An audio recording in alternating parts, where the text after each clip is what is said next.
I was house-sitting for my grandmother one quiet weekend while she was away in Florida with some of her church friends.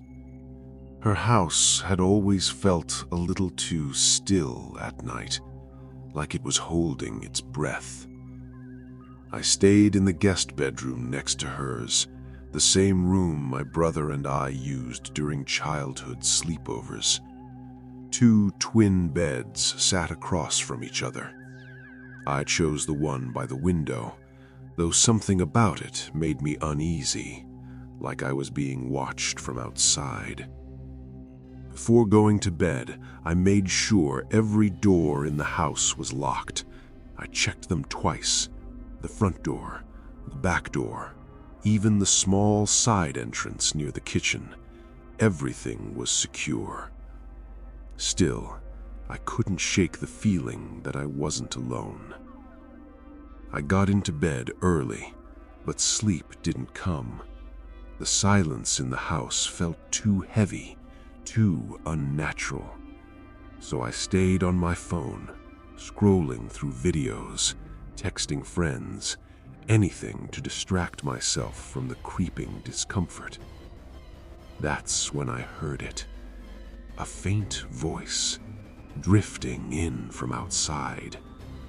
Hello? At first, I thought I imagined it, but then it came again. Hello? A woman's voice, soft, slow, and strangely emotionless. My entire body went still.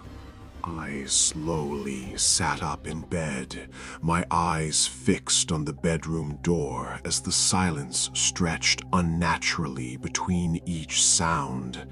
Then it came again. Hello. The voice was clearer this time, closer. A cold shiver ran down my spine as I carefully slipped out of bed. The floor felt icy under my feet. Every step sounded unnaturally loud. I held my breath, trying to listen more clearly. Hello. It was definitely coming from the front of the house. I cracked open the bedroom door and stepped into the dark hallway. The house that once felt familiar now seemed foreign, like something had changed the moment that voice appeared. Moving slowly, I inched toward the front door. I didn't turn on any lights. I don't know why. Maybe I didn't want whatever was outside to know where I was. The voice kept repeating, "Hello." Same tone, same pause, over and over again. It didn't sound like someone asking for help. It sounded wrong. My grandma's front door didn't have a peephole, which suddenly felt like a huge mistake, but I remembered the dining room window. Its blinds faced directly toward the front porch. If someone was out there, I could see them from there.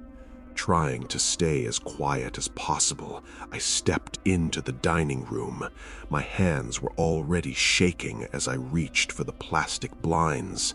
Slowly, carefully, I parted them just enough to peek outside.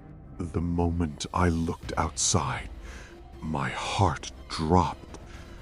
There was a woman standing on the front porch, and she was already staring directly at me. It was like she knew I was going to look. Her head was slightly tilted, her posture stiff, unnatural. The porch light barely lit her face, but it was enough to see that disturbing expression stretched across it. A wide, unnatural smile. Not friendly, not warm, just wrong. "Hello?" She said it again, but this time her lips barely moved, like the word was being forced out of her, not spoken. I froze. She looked to be in her late 50s, maybe early 60s, but there was nothing comforting about her. Her eyes looked empty, almost lifeless, yet somehow locked onto mine with terrifying precision. I quickly pulled my head back, my breath catching in my throat. What was she doing here? It was the middle of the night. Why wasn't she knocking? Why wasn't she ringing the doorbell? Why was she just standing there, repeating the same word over and over? A deep sense of dread settled in my chest. This wasn't normal. Something was very, very wrong. I backed away from the window, trying to make as little noise as possible, my mind racing with possibilities. But none of them made sense, and somehow that made it even worse. I rushed back to the guest bedroom and shut the door, my hands trembling as I turned the lock. The moment the door clicked, the voice outside stopped. Silence. Heavy, suffocating silence. I stood there for a few seconds, trying to listen, waiting for that voice to come back, but nothing. It was like she had vanished.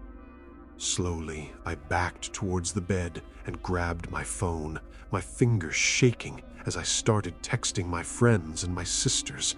I told them everything. The voice, the woman, the way she was just standing there smiling. They told me to call my grandma, but there was no way she'd be awake, and even if she was, she barely ever checked her phone. Minutes passed, then more minutes, still nothing. No voice, no movement, no sign of anyone outside. I started to calm down, convincing myself that maybe she had just left.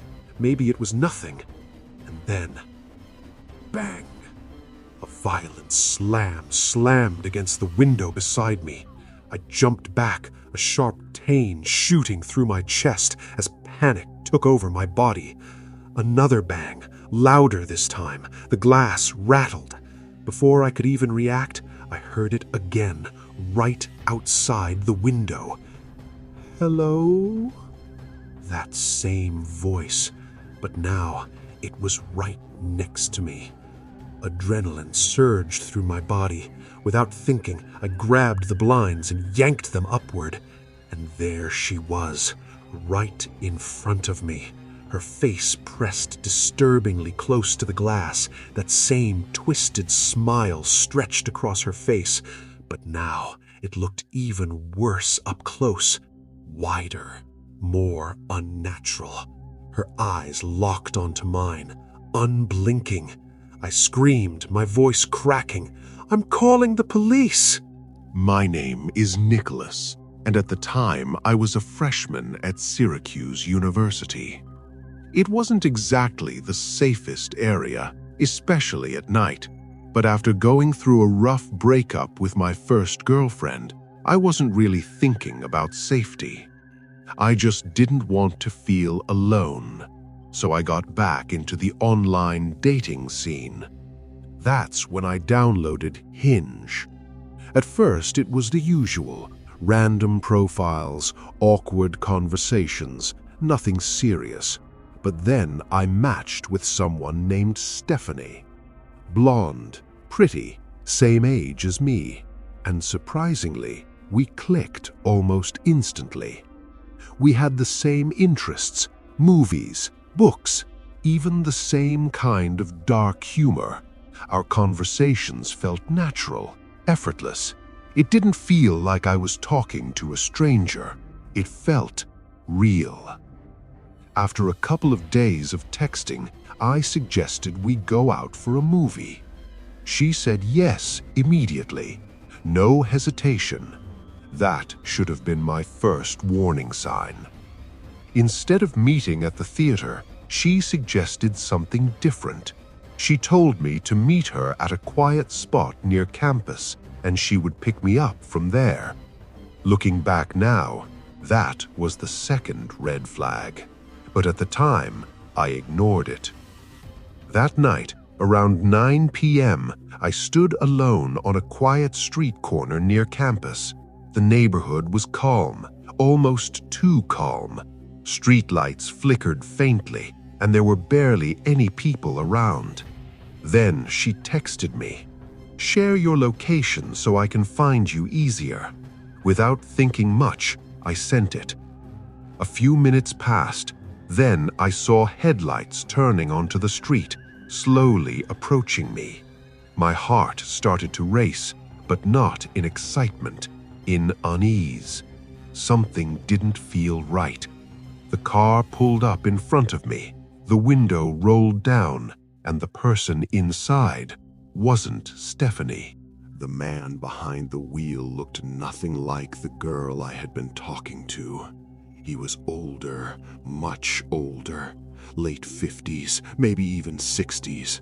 His face was rough, tired, but there was something else in his expression that immediately put me on edge. He stared at me for a second, then spoke. "What are you doing out here alone?" His voice was calm, but it felt forced, like he was trying too hard to sound normal. I hesitated, then replied carefully, "I'm waiting for someone." There was a brief pause. Then he said something that made my stomach drop. "Waiting for Stephanie?" My heart skipped. Yeah. How do you know that?" A slow, unsettling smile crept across his face. "I'm her father," he said. "Hop in. I'll take you to her." Every alarm bell in my head went off at once. Nothing about this felt right. First of all, he looked way too old to be her dad. And even if he was, why wouldn't she tell me he'd be picking me up? Why ask me to share my location just for this?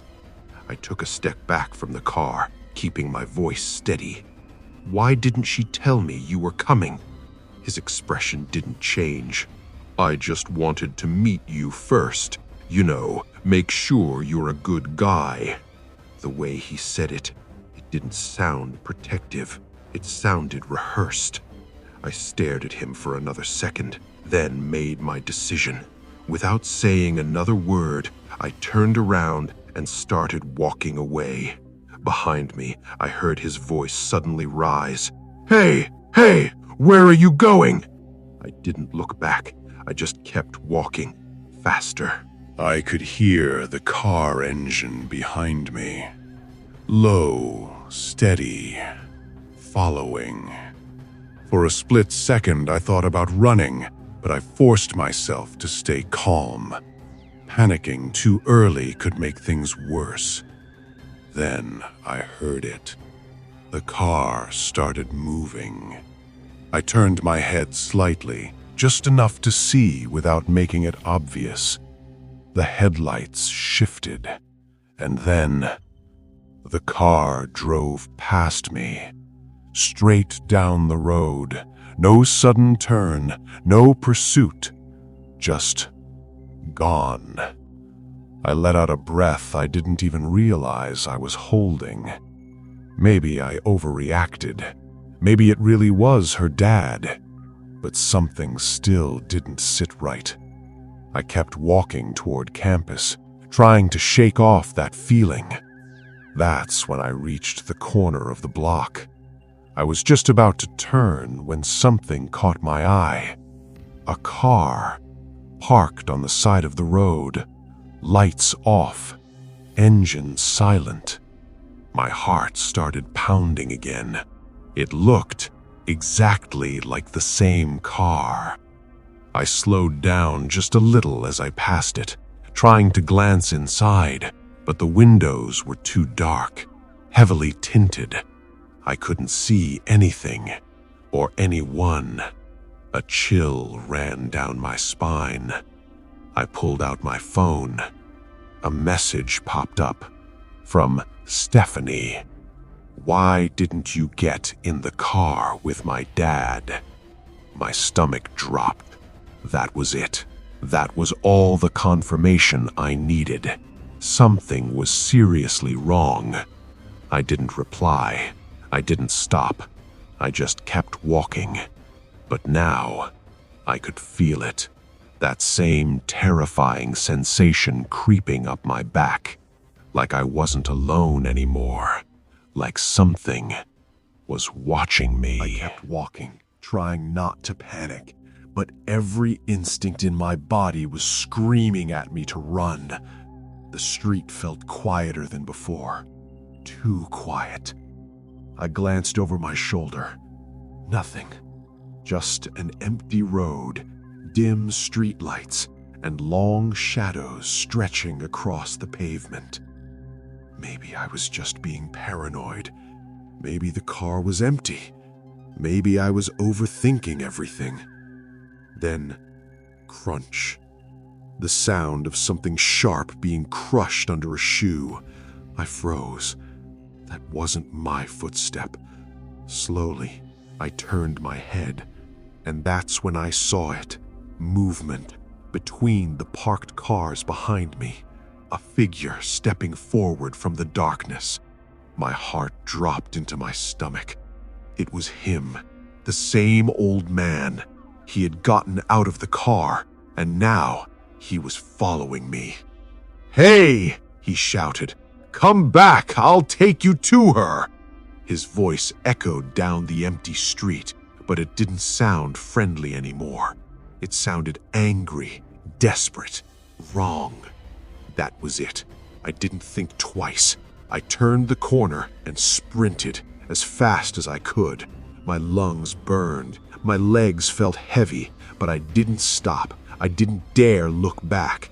There was no way he could catch me, not at his age. Still, I didn't slow down until I saw the lights of campus ahead. People, safety. I ran straight into my dorm building, out of breath, my heart still pounding violently in my chest. I didn't stop until I reached my room and slammed the door shut behind me. I was safe. At least, that's what I thought.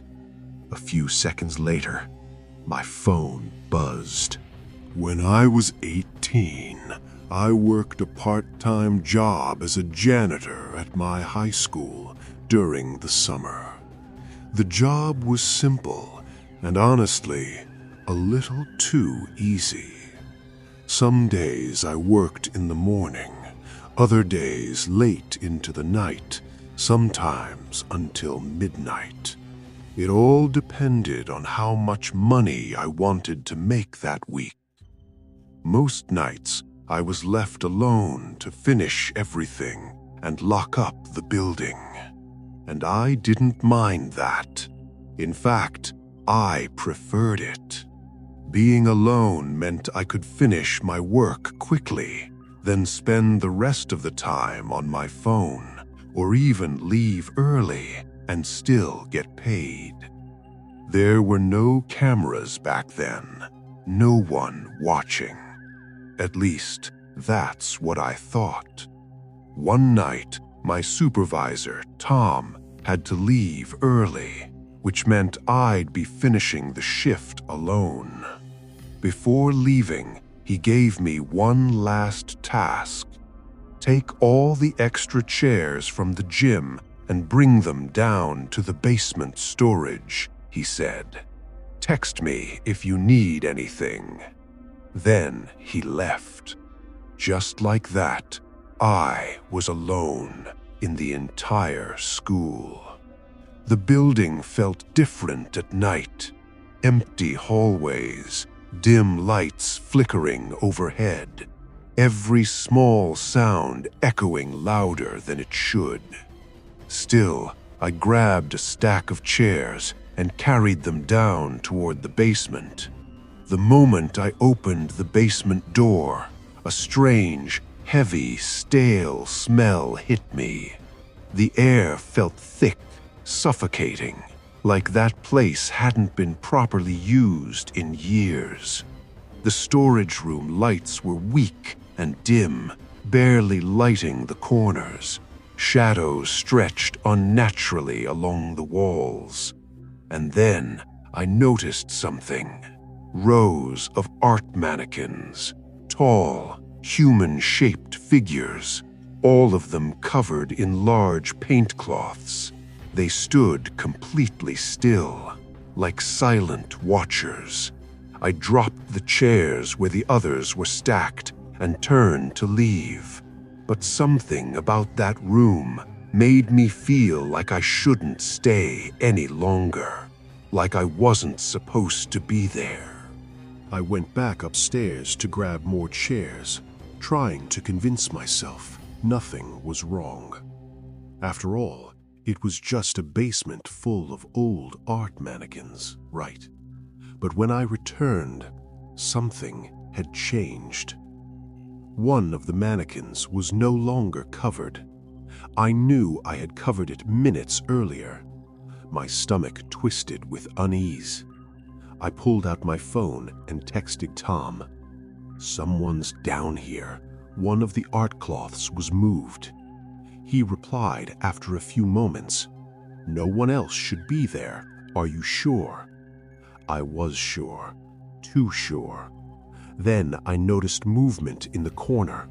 A cloth previously tucked neatly now lay spread on the floor, and whatever had been under it was gone. My breath quickened. I tiptoed closer, curiosity battling terror. Suddenly, a metallic thump echoed above my head. I froze. The vents. Someone or something was crawling inside the air vents directly above me. Slowly, shadows moved across the vent slates. Indents pressed into the metal, and then it stopped. For a heartbeat, silence. Then, bang! Bang! Someone was trying to break through the vent just above my head. My heart pounded in my chest like a drum of warning. I didn't wait. I ran. Up the stairs, out of the basement, and I didn't stop until the school doors were locked tight behind me. I told Tom only part of what happened the next day. Some things, it was better left unsaid. Even after locking the school doors behind me, I couldn't shake the feeling that something had followed me. The basement, the vent, the shadows, they lingered in my mind like a dark stain. I kept thinking about those metallic thumps above me. Who or what had been crawling in the vents? Was it just a prankster or something worse? I went back the next day, trying to convince myself it had been my imagination. But when I peeked into the basement storage, one of the cloths was again slightly shifted, and the air felt colder than it should have. Every corner seemed darker. Every mannequin a watcher. I felt eyes on me, even though I knew I was alone. I tried to ignore it, telling myself it was the last week of my job, that nothing else would happen. But each step toward the basement made my heart pound harder. Even the faintest sound, the scuff of a chair, the creak of a floorboard, sent shivers down my spine. And then, just as I turned to leave, I heard it, a faint whisper, so soft I almost didn't catch it. "You shouldn't be here." I froze. No one was supposed to be there, and yet someone or something was watching. That was the last straw. I finished my shift and didn't look back. That night, my mind replayed everything. The moving mannequins, the vent banging, the whispers. I couldn't sleep. Every creak of my apartment floor sounded like footsteps. Every shadow on the wall seemed to twist and stretch unnaturally. I kept imagining that cold, silent presence of someone or something watching me from the corners.